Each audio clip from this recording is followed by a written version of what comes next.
اليوم أكملت لكم دينكم وأتممت عليكم نعمتي ورضيت لكم الإسلام دينا رب اشرح لي صدري ويسر لي أمري واحلل عقدة من لساني يفقهوا قولي. ബഹുമാനരായ സത്യവിശ്വാസികളെ, വിശ്വാസിനികളെ, ജീവിതത്തിന്റെ നിഖില മേഖലകളിലും അല്ലാഹു സുബ്ഹാനഹു വ തആലയുടെ വിധിവിലക്കുകൾ സദാ ജാഗരൂകനായി തഖ്വയിൽ അധിഷ്ഠിതമായ ജീവൻ നയിച്ചുകൊണ്ട് ജീവിതത്തെ ക്രമപ്പെടുത്തണമെന്ന് ആദ്യമായി എന്നോടും പിന്നീട് നിങ്ങൾ ഓരോരുത്തരോടും വസിയത്ത് ചെയ്യുകയാണ്, ഉപദേശിക്കുകയാണ്. അല്ലാഹു സുബ്ഹാനഹു വ തആല നമ്മളുടെ ഒരുമിച്ച് കൂട്ടിയതുപോലെ അവന്റെ ജന്നാത്തുൽ ഫിർദൗസിൽ ഒരുമിച്ച് കൂട്ടി അനുഗ്രഹിക്കുമാറാകട്ടെ. നാം നിർവഹിക്കുന്ന നമസ്കാരങ്ങൾ, അമൽ സ്വാലിഹാത്തുകൾ, ആരാധന കർമ്മങ്ങൾക്ക് തക്കതായ പ്രതിഫലം നൽകി അനുഗ്രഹിക്കുമാറാകട്ടെ. പരിശുദ്ധമായ റമദാൻ മാസത്തിലൂടെ നാം നേടിയെടുത്ത ഈമാനികമായ ഊർജം ഒട്ടും കുറവ് വരാതെ ജീവിതത്തിൽ പകർത്തുന്ന സ്വാലീഹങ്ങളായ അടിമകളിൽ അല്ലാഹു നമ്മെ ഉൾപ്പെടുത്തി അനുഗ്രഹിക്കുമാറാകട്ടെ. നാളെ പരലോകത്തെ റയ്യാൻ എന്ന കവാടത്തിലൂടെ അല്ലാഹു നമ്മെ സ്വർഗത്തിൽ പ്രവേശിപ്പിക്കുമാറാകട്ടെ. പരിശുദ്ധമായ ദുൽഹിജ്ജ മാസത്തിലൂടെ കടന്നുപോയിക്കൊണ്ടിരിക്കുകയാണ്. നമുക്കറിയാം, അല്ലാഹു സുബ്ഹാനഹു വ തആല മനുഷ്യർക്ക് നൽകിയ ഏറ്റവും വലിയ അനുഗ്രഹമാണ് അവന്റെ യഥാർത്ഥ വിശ്വാസിയാവുക എന്നത്. അല്ലാഹു സുബ്ഹാനഹു വ തആല ദുൽഹിജ്ജ മാസത്തിൽ തന്നെയാണ് അല്ലാഹു ഏറ്റവും ശ്രേഷ്ഠമാക്കിയ അറഫ ദിനം സംവിധാനിച്ചിട്ടുള്ളത്. അറഫ എന്നാൽ തിരിച്ചറിഞ്ഞു എന്നതാണ്. കേവലം അറിയലല്ല, മറിച്ച് തിരിച്ചറിയുക. നിന്റെ നാഥന്റെ വലിയ അധികാരത്തെ കുറിച്ച്, പടച്ച റബ്ബിന്റെ കഴിവുകളെ കുറിച്ച്, പടച്ച റബ്ബ് നമുക്ക് നൽകിയ അനുഗ്രഹങ്ങളെല്ലാം തിരിച്ചറിയേണ്ട ദിനമാണ് അറഫ ദിനം എന്ന് പറയുന്നത്. ഖുർആനിൽ നമുക്ക് അറഫ എന്ന വാക്ക് കാണാൻ കഴിയില്ല. ഖുർആനിൽ അറഫാത്ത് എന്ന വാക്കാണ് കാണാൻ കഴിയുക. ഒരു തിരിച്ചറിവല്ല, മറിച്ച് അനേകം ധാരാളം തിരിച്ചറിവുകൾ ലഭിക്കുന്ന ഒരു ഇടം, ഒരു ദിനം. ലോകത്തുള്ള സകല മുസ്ലിങ്ങളും ജാതീയമായി, വംശീയമായി വേർതിരിച്ചു കൊണ്ടിരിക്കുന്ന ഈ ലോകത്ത് അവിടെ രാജാവെന്നോ പ്രജയോ എന്നോ വ്യത്യാസമില്ലാതെ എല്ലാവരും ഇഹ്റാമിന്റെ വേഷത്തിൽ തൽബിയത്ത് ചൊല്ലിക്കൊണ്ട് ഒരു ചീർപ്പിന്റെ പല്ലുകൾ പോലെ സമന്മാരാകുന്ന ഐക്യത്തിന്റെ വിളംബരമാണ് അറഫ എന്ന് പറയുന്നത്. ഈ ഒരു ദിനത്തെ കുറിച്ച് അല്ലാഹു സുബ്ഹാനഹു വ തആല റസൂൽ വളരെ കൃത്യമായി നമ്മെ പഠിപ്പിച്ചിട്ടുണ്ട്. സഈദ് ഇബ്നു മുസയ്യിബ് റളിയല്ലാഹു അൻഹു നിവേദനം ചെയ്യുന്ന ആയിഷ റളിയല്ലാഹു അൻഹ പറഞ്ഞ അല്ലാഹുവിന്റെ റസൂൽ പറഞ്ഞിരിക്കുന്ന വർത്തമാനം: മാ മിൻ യൗമിൻ അക്സറ മിൻ അൻ യുഅ്തികല്ലാഹു ഫീഹി അബദൻ മിനൻ നാർ മിൻ യൗമി അറഫ. നരകത്തിൽ നിന്ന് അല്ലാഹു സുബ്ഹാനഹു വ തആല കൂടുതലായി ആളുകളെ മോചിപ്പിക്കുന്ന ദിനം അറഫ ദിനം പോലെ മറ്റൊരു ദിനമില്ല എന്ന് അല്ലാഹുവിന്റെ റസൂൽ നമ്മെ പഠിപ്പിച്ചിരിക്കുകയാണ്. മാത്രമല്ല വഇന്നഹു ലയദ്നു ثم يباهي بهم ملائكة فيقول ما أراد هؤلاء. അന്ന് അല്ലാഹു മലക്കുകളെ എടുത്തു വന്നുകൊണ്ട് മലക്കുകളോട് അഭിമാനത്തോടു കൂടി പറയും, മാ അറാദ ഹൗലാ, എന്താണ് അവർ ഉദ്ദേശിക്കുന്നതെന്ന്. അറഫാ ദിനത്തിന്റെ മഹത്വത്തെ, പ്രാധാന്യത്തെ വിവരിക്കുന്ന ഒരു ഹദീസാണിത്. അവസാനമായി പ്രവാചകൻ നമ്മൾ പഠിപ്പിക്കുന്നു, മാ അറാദ ഹൗലാ എന്നതിനെ കുറിച്ച് മിർകാത്തുൽ മഫാത്തീഹിൽ നമുക്കിങ്ങനെ കാണാം. ഹാജിമാർ ധാരാളം സമ്പത്ത് ചെലവഴിച്ച് തന്റെ ജീവിതത്തിലെ അവസാനത്തെ ഏറ്റവും വലിയ ആഗ്രഹം അത് പരിശുദ്ധമായ ഹജ്ജ് നിർവഹിക്കുക എന്നതാണ്. അതിനുവേണ്ടി തൊഴിൽക്കൂട്ടി വെച്ച് തന്റെ ജീവിതത്തിലെ ആ വലിയ സ്വപ്നം പൂർത്തീകരിക്കാൻ വേണ്ടി അവർ പുറപ്പെടുന്നു. ഇന്ന് നമുക്ക് എയ്റോപ്ലെയിനും വിമാനങ്ങളുമെല്ലാമായിട്ടുള്ള സംവിധാനങ്ങളുണ്ട്. എന്നാൽ പണ്ട് കാലത്ത് മാസങ്ങളും വർഷങ്ങളും എടുത്തിട്ടായിരുന്നു മക്ക ലക്ഷ്യം വെച്ച് ഹാജിമാർ പുറപ്പെട്ടിരുന്നത്. അന്ന് അവർ കുടുംബത്തിൽ നിന്ന് വലിയ അർത്ഥത്തിൽ അകന്നു പോവുകയാണ്. കുടുംബങ്ങളെയും നാടിനെ ഉപേക്ഷിച്ച് തിരിച്ചു വരുമെന്നൊരു പ്രതീക്ഷയുമില്ലാതെയായിരുന്നു അവർ മുന്നോട്ട് പോയിരുന്നത്. ഇന്ന് നമുക്ക് വലിയ അനുഗ്രഹങ്ങളാണ് അല്ലാഹു സുബ്ഹാനഹു വ തആല നമുക്ക് നൽകിയിരിക്കുന്നത്. സൗദി ഗവൺമെന്റ് അതിനു വേണ്ടിയുള്ള എല്ലാ സംവിധാനങ്ങളും നമുക്ക് ഹാജിമാർക്ക് നൽകിയിരിക്കുന്നു. അങ്ങനെ അറഫയിൽ ഒരുമിച്ച് കൂടിയിരിക്കുന്ന ആളുകളോട് അവരെന്താണ് ഉദ്ദേശിക്കുന്നത്? അവർ ഉദ്ദേശിക്കുന്നത് റളിയല്ലാഹു അൻഹും വറളു അൻ ദാലിക ലിമൻ ഖശിയ റബ്ബ, അല്ലാഹു തൃപ്തിപ്പെടുന്ന, അല്ലാഹുവിന്റെ പാപമോചനം മഗ്ഫിറത്ത് മാത്രം ആഗ്രഹിക്കുന്ന ആളുകളാണ് അവർ. അവർക്ക് അല്ലാഹു സുബ്ഹാനഹു വ തആല അവരുടെ ഒരു പ്രതിഫലവും പാഴാക്കുകയില്ല എന്ന് നമുക്കിതിന്റെ അർത്ഥമായി മനസ്സിലാക്കാൻ കഴിയും. ഓരോരുത്തരുടെയും ഇന്നമൽ അഅ്മാലു ബിന്നിയാത്ത്, ഓരോരുത്തരും അവരുടെ നിയ്യത്തിനനുസരിച്ചായിരിക്കും അവരുടെ പ്രവർത്തനങ്ങളുടെ പ്രതിഫലം ലഭിക്കുക. അതിൽ തന്നെ പറയുന്നുണ്ട്, അള്ളാഹുവിന്റെ മാർഗത്തിൽ ഹജ്ജ് പോകുമ്പോഴും എനിക്ക് ഹാജി ആവുക എന്നാണ് ഉദ്ദേശമെങ്കിൽ അവൻ അതിന്റെ പ്രതിഫലമാണ് ലഭിക്കുക.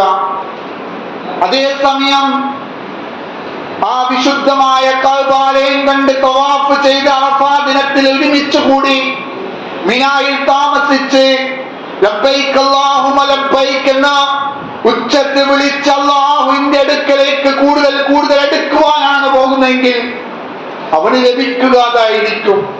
അതുകൊണ്ട് നമ്മുടെ നിയ്യത്ത് ക്ലിയർ ആവേണ്ടതുണ്ട്. അതേസമയം നമ്മൾ അള്ളാഹുവിലേക്ക് കൂടുതൽ അടുക്കാൻ വേണ്ടി തീരുമാനിച്ചു പോകുമ്പോ ഒരു ഹജ്ജ് കർമ്മം നിർവഹിച്ചു കഴിഞ്ഞാൽ സ്വാഭാവികമായി നമുക്ക് ഹാജി എന്ന പേര് വരാം. അത് തെറ്റല്ല. അതേസമയം എന്നെ ഹാജിയായി കാണണമെന്ന് ആഗ്രഹിച്ചുകൊണ്ടാണ് നാം മുന്നോട്ട് പോകുന്നതെങ്കിൽ നമ്മുടെ എല്ലാ അമലുകളും പായാവുമെന്ന് നമ്മൾ മനസ്സിലാക്കേണ്ടതുണ്ട്. അതുകൊണ്ട് ആത്മാർത്ഥതയ്ക്കനുസരിച്ച്, നിയ്യത്തുകൾക്കനുസരിച്ചായിരിക്കും നമുക്ക് പ്രതിഫലം ലഭിക്കുക എന്ന കാര്യം പ്രത്യേകം നാം ഓർക്കേണ്ടതുണ്ട്. ഒരിക്കൽ ഒരു ജൂതൻ ഉമർ ബിൻ ഖത്താബ് റളിയല്ലാഹു എടുത്തു വന്നുകൊണ്ട് പറയുന്നുണ്ട്, യാ അമീറുൽ മുഅ്മിനീൻ, നിങ്ങളുടെ ഗ്രന്ഥത്തിൽ, നിങ്ങളുടെ ഖുർആനിൽ നിങ്ങൾ എല്ലാവരും പാരായണം ചെയ്യുന്ന ഒരു ആയത്തുണ്ട്. ആ ആയത്ത് നമുക്കാണ് ലഭിച്ചതെങ്കിൽ ഞങ്ങളന്ന് ആഘോഷ ദിനമാക്കുമായിരുന്നു എന്ന്. അപ്പൊ ഉമർ ബിൻ ഖത്താബ് റളിയല്ലാഹു അൻഹു ജൂതനോട് ചോദിച്ചു, ഏതാണ് ആ ആയത്ത്? അപ്പോൾ ആ ജൂതൻ പറഞ്ഞു, അൽ യൗമ അക്മൽതു ലക്കും ദീനക്കും വഅത്മംതു അലൈക്കും നിഅമതി വറളീതു ലക്കും ഇസ്ലാമ ദീന.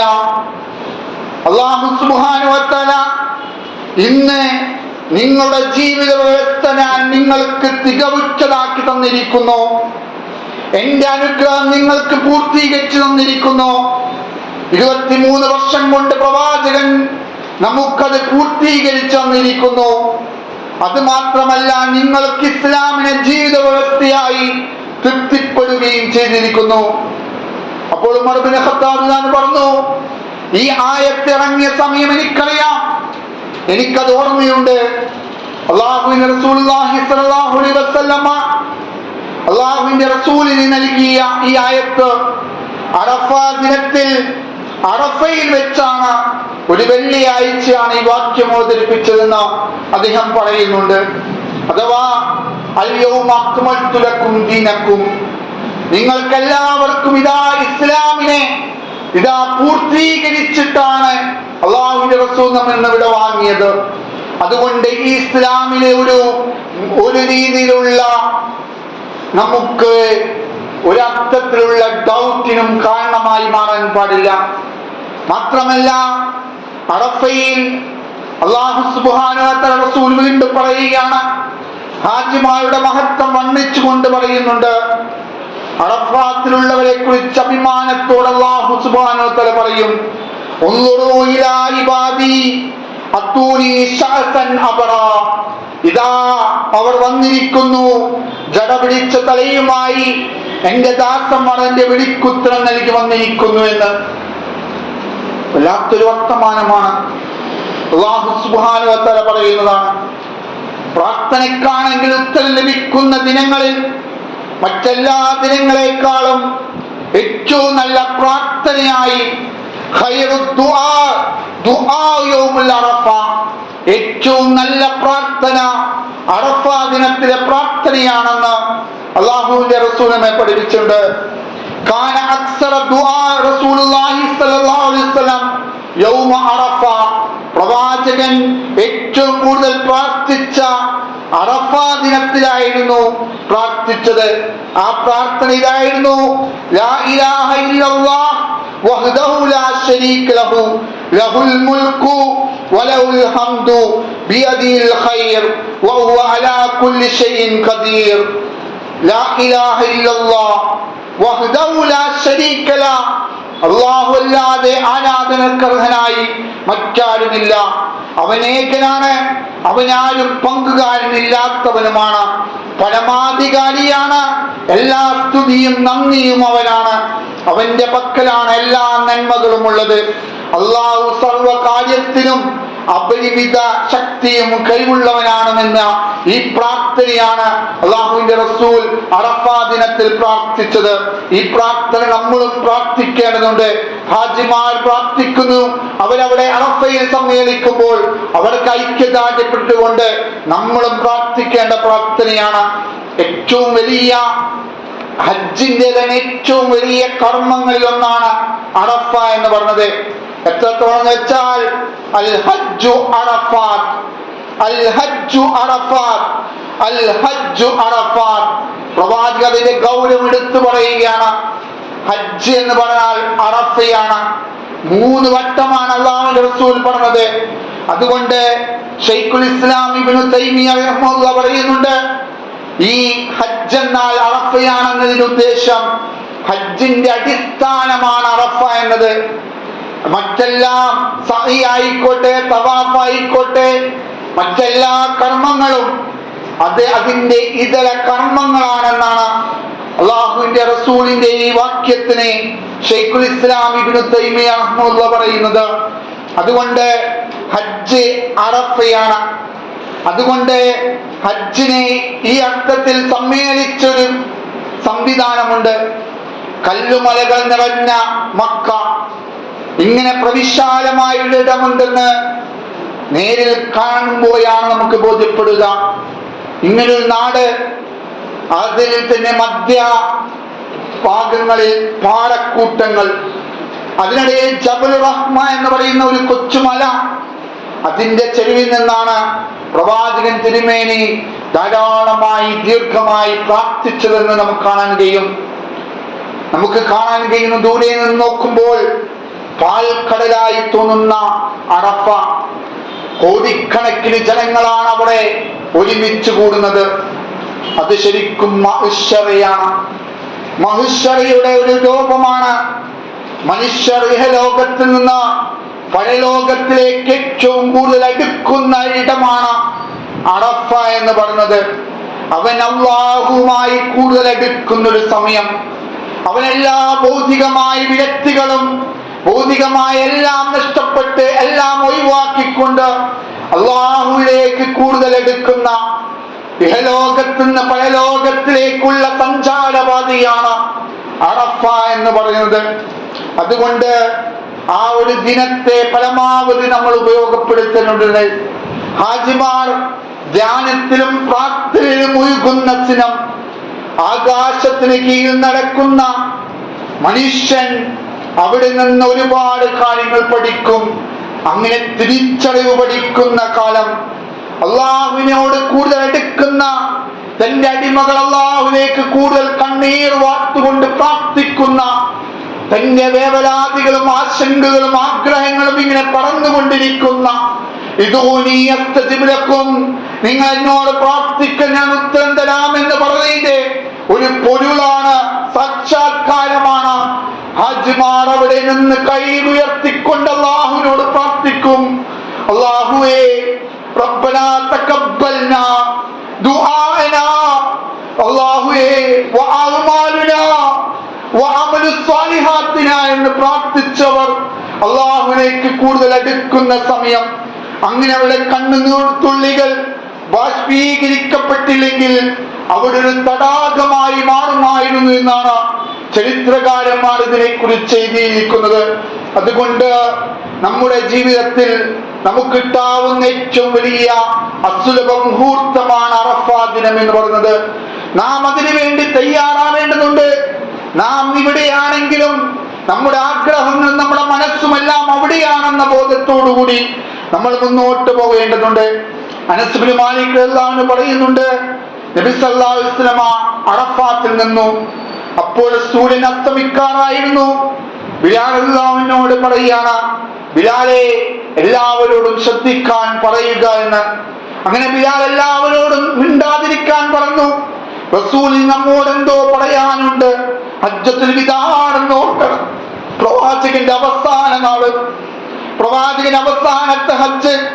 പ്രവാചകൻ പറയുകയാണ്, മനുഷ്യരെ ഇപ്പോൾ ഇതാ എന്റെ അടുക്ക് ജിബ്രീൽ വന്നിരിക്കുന്നു, എന്റെ റബ്ബിന്റെ സലാം പറഞ്ഞിരിക്കുന്നു. എന്നിട്ട് ഇങ്ങനെ പറഞ്ഞിരിക്കുന്നു, തീർച്ചയായും അറഫാത്തിലും മശ്അറിലുമുള്ളവർക്ക് അള്ളാഹു പുറത്തു കൊടുത്തിരിക്കുന്നു, അവരുടെ ബാധ്യതകളെല്ലാം അവൻ ഏറ്റെടുത്തിരിക്കുന്നു എന്ന്. അപ്പോൾ ഉമർ റളിയല്ലാഹു അൻഹു എഴുന്നേറ്റ് ചോദിക്കുകയാണ്, അള്ളാഹുവിന്റെ റസൂലേ, ഇതിവിടെ ഒരുമിച്ച് കൂടിയവർക്ക് മാത്രമാണോ എന്ന്. അപ്പോൾ പ്രവാചകൻ പറയുന്നുണ്ട്, അല്ല, ഇത് നിങ്ങൾക്കും നിങ്ങൾക്ക് ശേഷം അന്ത്യദിനം വരെ വരാനിരിക്കുന്നവർക്കോ അറഫാത്തിൽ നിൽക്കുന്നവർക്കുള്ള അവർക്ക് കിട്ടുന്ന അനുഗ്രഹമാണ്. അവർ ചെയ്തു പോയ എല്ലാ തെറ്റുകളും പുറത്തു കൊടുക്കുന്ന ഒരു ദിനം. അതാണ് അള്ളാഹുവിന്റെ റസൂൽ ഈ വാക്ക് പറഞ്ഞപ്പോ ഉമർ റളിയല്ലാഹു അൻഹു പറയുന്നുണ്ട്, അള്ളാഹു ഏറെ നന്മയുള്ളവനും പരിശുദ്ധനുമാണെന്ന്. അത്രയും പ്രാധാന്യമാണ് അറഫയിൽ ഇരിക്കുക എന്ന് പറയുന്നത്. അറഫയിൽ പ്രവാചകൻ തിരുമേനിയുടെ ചരിത്ര പ്രസിദ്ധമായ ഹജ്ജത്തുൽ വിദാഅ്, മനുഷ്യാവകാശ പ്രഖ്യാപനം. അതുവരെ ഉച്ചനീചത്വങ്ങളുടെ, ജാതീയതയുടെ, ഗോത്രമഹിമയുടെ എല്ലാ അതിർവരമ്പുകളെയും തച്ചുടച്ചുകൊണ്ടാണ് അല്ലാഹുവിന്റെ റസൂൽ പറയുന്നത്, കറുത്തവനെന്നോ വെളുത്തവനെന്നോ അറബിയെന്നോ അനറബിയെന്നോ ഒരു വ്യത്യാസവുമില്ല. എല്ലാവരും ഇസ്ലാമിന്റെ ആളുകളാണ്, എല്ലാവരും ഒരേപോലെയാണ്. മാത്രമല്ല, നിങ്ങളിൽ ഏറ്റവും നല്ലവർ നല്ല മുത്തഖീങ്ങളായവരാണ്, തഖ്വയുള്ളവരാണ്. അതുപോലെ തന്നെ നിങ്ങളുടെ സ്ത്രീകളോട് നിങ്ങൾ നല്ല രീതിയിൽ മാന്യമായി വർത്തിക്കണം എന്ന് പറയുന്ന, സ്ത്രീകൾക്ക് എല്ലാ അവകാശങ്ങളും വീണ്ടും നൽകിക്കൊണ്ടുള്ള ഒരു വിമോചന പ്രഖ്യാപനമായിരുന്നു ഹജ്ജത്തുൽ വിദാഇലെ അറഫ പ്രസംഗം എന്ന് പറയുന്നത്. അതുപോലെ പലിശയും ചൂഷണങ്ങളും നിഷിദ്ധമാക്കുന്നു. അറഫയിലെ മഹാസമ്മേളനത്തിൽ കൊളുത്തിടുത്ത ഒരു സത്യതീരത്തിന്റെ ഒരു ദീപികയുണ്ട്. ആ ദീപശിഖ എന്തിയാണ് ലോകത്തിന്റെ നാനാഭാഗങ്ങളിലേക്ക്, സഹാബാക്കൾ അറഫയിൽ നിന്ന് നാട്ടിലേക്കല്ല പോയത്, ലോകത്തിന്റെ നാനാഭാഗങ്ങളിലേക്കാണ് പോകുന്നത്. അങ്ങനെയാണ് നമ്മുടെ നാട്ടിൽ മാലിക് ബിൻ ദീനാറും സംഘവും മറ്റുള്ളവരെല്ലാം ഇവിടെ എത്തിച്ചേർന്നത്. അതുകൊണ്ട് അവർ പറഞ്ഞത് നിങ്ങളെല്ലാവരും അറിയാത്തവർ അറിയുന്നവർ അറിയാത്തവർക്ക് നൽകുക, അവർക്ക് അറിയിച്ചു കൊടുക്കുക എന്ന് പറഞ്ഞുകൊണ്ട് അവരിലേക്കെല്ലാം ഈ വിശേഷങ്ങൾ ഈ അള്ളാഹുവിന്റെ പ്രവാചകൻ പഠിപ്പിച്ചു തന്ന ഈ ഇസ്ലാമിനെ അറിയിക്കുകയാണ് ചെയ്തത്. അതുകൊണ്ട് നമുക്ക് നമ്മുടെ ജീവിതത്തിൽ ഉണ്ടാവേണ്ട തഖ്വ അത് ഇസ്ലാമികമായ തഖ്വയാണ്. അറഫ എന്ന് പറയുമ്പോൾ തിരിച്ചറിവിന്റെ വർത്തമാനങ്ങൾ പറയുന്ന ഇടമാണ്. മാത്രമല്ല അറഫയിൽ നിന്ന് നമുക്ക് തിരിച്ചറിവുകൾ ലഭിക്കും. എത്രത്തോളം എന്ന് പറയാൻ തുമ്മുഹു എന്നാണ് പറഞ്ഞത്. ഇന്ന് പ്രസവിച്ച കുട്ടിയെ പോലെ നിഷ്കളങ്കനായ മനുഷ്യൻ, അതാണ് ഒരു ഹാജി എന്ന് പറയുന്നത്. അങ്ങനെ അറഫയിൽ നിന്നവർ ആ തിരിച്ചറിവുകളുമായി പോകുന്നത് മശ്അറുൽ ഹറാം എന്ന് പറയുന്ന മുസ്ദലിഫയിലേക്കാണ്. രാത്രി മുഴുവൻ അവർ അവിടെ കല്ലിലും മണ്ണിലും ഇരുന്നും കിടന്നും ചിന്തയിൽ മുഴുകിയും അവർ ചെലവഴിക്കും. ഒരിക്കലും മറക്കാനാവാത്തൊരനുഭവം. ഹജ്ജ് എന്ന് പറയുന്നത് കേവലം ഒരു ടൂറോ യാത്രയോ അല്ല. അത് പരുക്കനായ കർഷകത്തിൽ വളരെ കഠിന ഹൃദയത്തിന്റെ ആളുകളെ, മനുഷ്യന്റെ പരുക്കമായ മനസ്സിനെ നിർമ്മലമായ മൃദുലനായ ഒരു കുട്ടിയുടെ മനസ്സിലേക്ക് മാറ്റുന്ന ഒരു പ്രക്രിയ കൂടിയാണ്.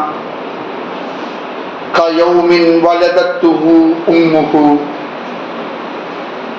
ഇന്ന് പ്രസവിച്ച കുട്ടിയെ പോലെ നിർമ്മലനായിട്ടാണ് ഒരു ഹാജി നാട്ടിലേക്ക് വരുന്നത്. വല്ലാത്തൊരു വർത്തമാനമാണ് പ്രവാചകൻ പഠിപ്പിച്ചത്. ആ വാക്ക്, അതിന്റെ അത്ഭുതം നമുക്ക് ഇന്നും ഉൾക്കൊള്ളുവാൻ കഴിയാത്തതാണ്. അപ്പോ നമ്മൾ പ്രാർത്ഥിക്കുക, അല്ലാഹു സുബ്ഹാനഹു വ തആല ആ അർത്ഥത്തിൽ ആ ഒരു അറഫയിൽ ഇരിക്കുവാൻ, അറഫ സംഗമത്തിൽ ഒരുമിച്ച് കൂടുവാൻ, ഹജ്ജ് ചെയ്യുവാൻ അല്ലാഹു നമുക്ക് തൗഫീഖ് നൽകി അനുഗ്രഹിക്കുമാറാവട്ടെ. അവിടെ നമുക്ക് പറന്നെത്താൻ കൊതിയാവുകയാണല്ല. ഞങ്ങൾക്കതിനുള്ള തൗഫീഖ് നൽകണേ അല്ലാഹ്. ഞങ്ങളുടെ പ്രതിനിധികളായി അവിടെ എത്തിയിരിക്കുന്ന സഹോദരങ്ങളെ നീ കാത്തു രക്ഷിക്കണേ അല്ലാഹ്. അവരുടെ ഹജ്ജിനെ മഖ്ബൂലും മബ്രൂറുമായ ഹജ്ജാക്കി മാറ്റണേ അല്ലാഹ്. അല്ലാഹുവേ, ആ വലിയ സുദിനം നമുക്ക് നീ നൽകി അനുഗ്രഹിക്കണം അല്ലാഹ്. വാഖൂലി ഖൗലി ഹാദാ അസ്തഗ്ഫിറുല്ലാഹി വലക്കും ഇന്നഹു ഗഫൂറുർ റഹീം.